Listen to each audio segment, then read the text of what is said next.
नमस्कार, मी प्रज्ञा पोवळे. बुलेटिनमध्ये आपल्या सगळ्यांचं स्वागत. थेट पुण्यामध्ये जाऊयात. पुणे ग्रामीण पोलिसांचं पथक खेडकरांच्या बंगल्यावरती दाखल झालंय. खेडकरांचा शोध घेण्यासाठी आता पोलीस ऍक्शन मोडवर आलेत. मंदार गोंजारी आपल्याला अपडेट देतील. मंदार,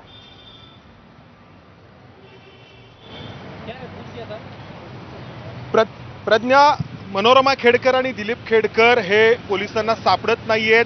त्यांचे मोबाईल फोन देखील बंद आहेत आणि त्यासाठी पुणे ग्रामीण पोलिसांचं पथक आपण पाहतो आहोत बाणेर भागातील या ओमदीप बंगल्याच्या बाहेर पोहोचलेलं आहे. या ठिकाणी वारंवार पोलिसांकडून विनंती होती आहे खेडकर कुटुंबियांना की त्यांनी समोर यावं आणि त्यांची जी माहिती आहे ती पोलिसांकडे द्यावी.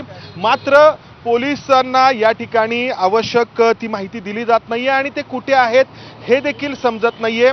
त्यांचे मोबाईल फोन देखील बंद लागतायत आणि त्यामुळं पुणे ग्रामीण पोलिसांचं पथक हे गेले 2 दिवस सातत्याने त्यांना भेटण्याचा किंवा त्यांच्याकडून माहिती घेण्याचा प्रयत्न करत आहे. एबीपी माझानी ही बाब समोर आणलेली होती की मनोरमा खेडकर यांनी त्यांच्या पिस्तुलाचा धाक दाखवून पुणे जिल्ह्यातील मुळशी तालुक्यातील धडवली गावातील शेतकऱ्यांना धमकवण्याचा प्रयत्न केला आणि त्यानंतर गुन्हा दाखल झाला. पुणे ग्रामीण पोलिसांनी तपास सुरू केला.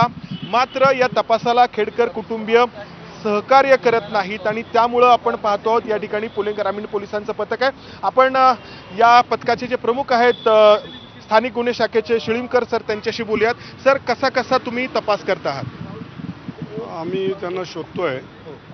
मोबाईलही बंद आहेत त्यांचे आणि इथं आम्ही दररोज घरी आहेत का ते शोध घेतोय आणि मिळून आल्यानंतर आम्ही ज्या नवीन कायद्याची भारतीय नागरिक सुरक्षा संहिता आहे, BNS कायदा आहे, त्याप्रमाणे मिळून आल्यानंतर कायदेशीर कारवाई करू. तर तुम्हाला नक्की काय माहिती त्यांच्याकडून घ्यायची आहे, काय तपास करायचा? आम्हाला जो गुन्हा घडलेला आहे त्या अनुषंगानं त्यांच्याकडनं सखोल गुन्ह्याच्या अनुषंगानं तपास करायचा आहे आणि त्या भेटल्यानंतर त्यांना प्रश्नोत्तराच्या स्वरूपात विचारू.